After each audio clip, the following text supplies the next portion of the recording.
खबर, इंदौर बीजेपी कार्यालय पर जश्न, और हो भी क्यों ना, एक बड़ी जीत।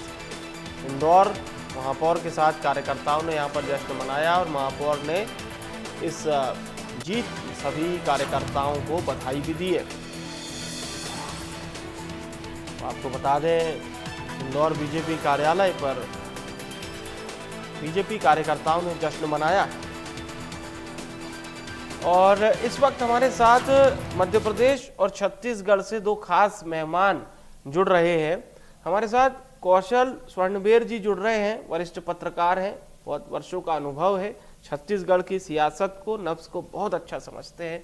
हमारे साथ सरमन नगेले साहब जुड़ रहे हैं, मध्य प्रदेश की सियासत को बहुत वर्षों से गंभीरता के साथ जनता के सामने रखते आए हैं। मैं आप दोनों वरिष्ठ मेहमानों का बहुत बहुत स्वागत करूंगा इंडिया न्यूज़ के इस मंच पर और शुरुआत करूंगा नगेले साहब आपसे। 29 में 29 clean sweep Bharatiya Janata party कर रही है। कई सीटों पर या तो बीजेपी के सांसद माफ कीजिएगा प्रत्याशी जीत चुके हैं और या फिर लीड बनाए हुए हैं। ये जीत किस ओर इशारा करती है? सबसे पहला सवाल।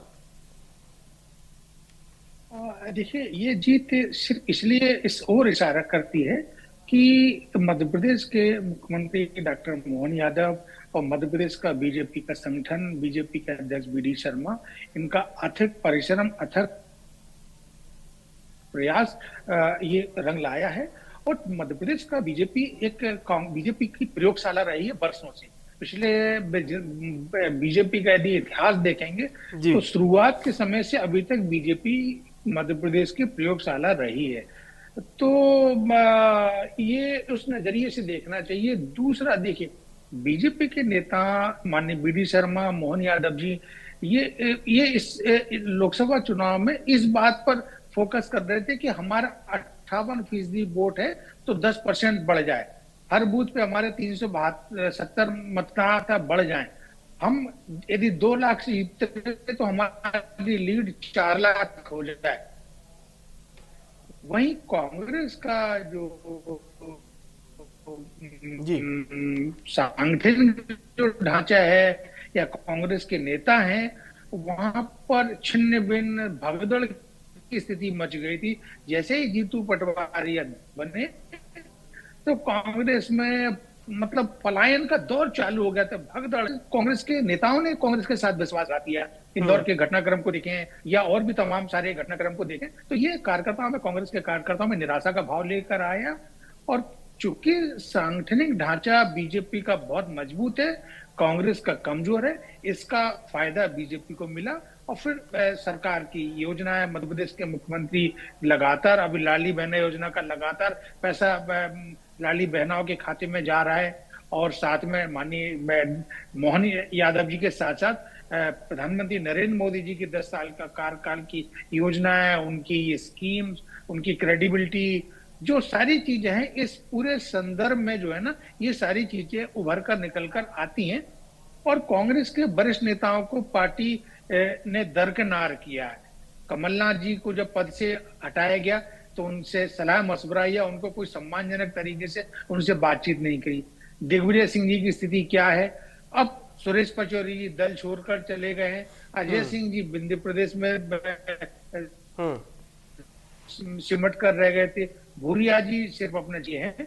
लेकिन देखिए, मैं ये कह सकता हूं कि कैंडिडेट ने चुनाव लड़ा है मध्य प्रदेश में कांग्रेस के, और बीजेपी में कैंडिडेट के साथ साथ माननीय मोदी जी, बीजेपी का संगठन, सरकार की कामकाज की जो उनकी अभी तक की जो वो थी उस पर मोहर लगाना और मोदी जी की गारंटी, ये तमाम सारी चीजों के सामने बीजेपी का कैंडिडेट जो है ना, उतना ज्यादा बहुत अच्छा अपना परफॉर्मेंस नहीं कर पाया।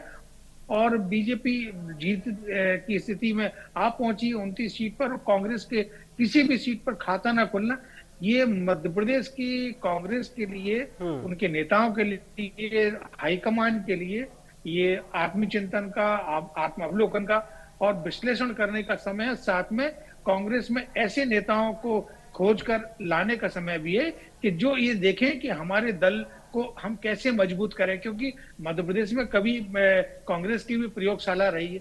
जी, चाहे डीपी मिश्र के समय का देखें, अर्जुन सिंह जी का समय देखिए, दिग्विजय सिंह के 2 साल के कार्यकाल को देखें, तो ऐसा नहीं है। श्यामाचरण शुक्ल, तमाम सारे नेता हुए हैं। लेकिन देखिए मेरा यहाँ ये कहना है कि जो एग्जिट पोल के जो नतीजे कल जो बताए जा रहे थे, रुझान, एग्जिट पोल के अनुमान, वो उसके नजदीक नहीं पहुंचे ही। ये मैं शुरू से इस बात का मैं उल्लेख कर रहा था और मैं इसमें सहमत नहीं था। मेरे सहमत ना होने के कई कारण थे। देखिए पहला कारण तो ये था कि एक पुस्तक national book trust of India ने लिखी, छपाई है, पुस्तक लिखी है एक एन भास्कर राव, बहुत सीएमएस के संस्थापक सदस्य हैं और वो सर्वेक्षण का काम लंबे समय से करते चले आ रहे हैं। उनके लगभग 75-80 साल की लगभग उम्र है। पुस्तक का नाम है मीडिया में चुनावी सर्वेक्षण, एक भारतीय परिदृश्य। इस पुस्तक के हवाले से मैं ये कह सकता हूं कि जो मतदान के दौरान उसके पूर्व ओपिनियन पोल या मतदान को प्रभावित करने का या मतदान प्रक्रिया को या चुनाव प्रक्रिया को प्रभावित करने का काम कोई यदि काम करता है तो वो एग्जिट पोल, ओपिनियन पोल, ये सारी चीजें करते हैं। इनमें कोई ट्रांसपेरेंसी नहीं होती है, इनके ऊपर कोई कानून लागू नहीं होता है और ये जमीनी हकीकत से दूर होते हैं। इसीलिए जो है ना, ये नतीजे एकदम आपने देखा होगा कि जैसा एग्जिट पोल बता रहे थे वैसा नहीं आया। मैं एक ईसीआई का जरूर एक सर्कुलर है, लोक प्रतिनिधि अधिनियम 1951, जिसमें ओपिनियन पोल, जो एग्जिट पोल आ रहे हैं और एग्जिट पोल का यदि कोई वायलेशन करता है 48 घंटे के पहले तो उसको 2 साल की सजा, जुर्माना या दोनों या एक का प्रावधान है। लेकिन मैं कह सकता हूं कि माननीय Prashant Kishor, Yogendra Yadav, Congress, BJP, entire media, entire जो राजनीतिक दल है, उन्होंने मॉडल कोड ऑफ कंडक्ट का वायलेशन किया दूसरे तरीके निकालकर, संख्या बताकर, अनुमान बताकर, कुछ इस तरह की चीजें कर कर।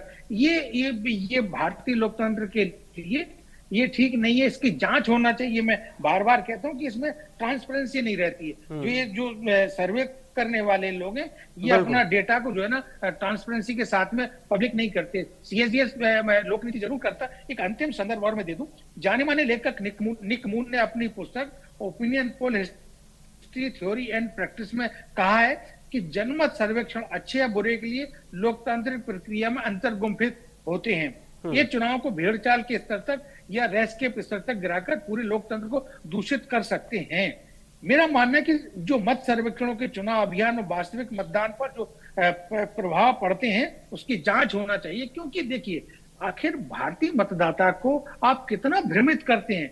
आप देख कल से परसों से किस तरह की चीजें 1 जून के बाद से आ रही थी और नतीजा किस तरह से आया है। हालांकि जो एआई के माध्यम से आए। फिर इसमें एक और चीज है कि आपने वो जो एग्जिट पोल किया है, आपने ई सर्वे किया, आपने ऑनलाइन किया, एसएमएस से किया, टेलीकॉलिंग की, या आपने मतदान सेंटर के बाहर हीट वेव में आपने क्या वो सवाल किए। अभी एक नया सर्वे आया आर्टिफिशियली इंटेलिजेंस के माध्यम जो सर्वे आ गया, उसको तो कहीं जाने की जरूरत पड़ी नहीं। उन्होंने 10 करोड़ लोगों का मत को उसमें से उन्होंने उन 10 करोड़ लोगों के ओपिनियन को देखा, उससे उन्होंने अपना ओपिनियन निकाला, उसके बाद एग्जिट निकाला। दूसरा, इसके अलावा उन्होंने लगभग जो फेसबुक पे लोगों के कमेंट है, फेसबुक का पूरा उन्होंने जो एक डेटा है उसको एनालाइज किया और एनालाइज करने के बाद अपने आंकड़े दे दी और वो उसके सच के नजदीक निकले। तो देखिए मेरा फिर वहां ये कहना कि इन सब चीजों से भारत के लोगों को